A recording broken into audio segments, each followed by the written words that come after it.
Allegory of the Long Spoons.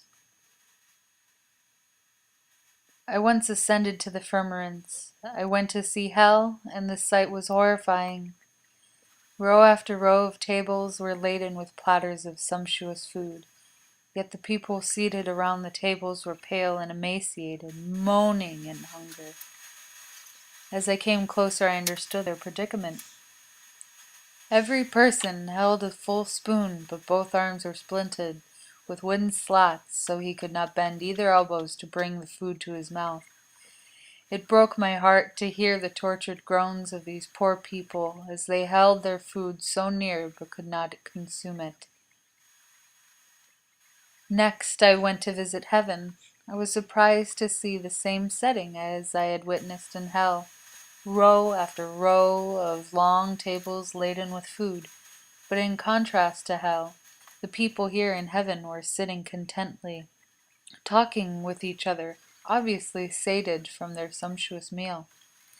As I came closer, I was amazed to discover that here, too, each person had his arms splinted on wooden slats that prevented him from bending his elbows. How, then, did they manage to eat? As I watched, a man picked up his spoon and dug it into the dish before him. He stretched across the table and fed the person across from him. The recipient of this kindness thanked him and returned the favor by leaning across the table to feed his benefactor. I suddenly understood heaven and hell offer the same circumstances and conditions. The critical difference is the way people treat each other. I ran back to hell to share the solution with the poor trapped souls there. I whispered in the ear of one starving man, "You do not have to be hungry.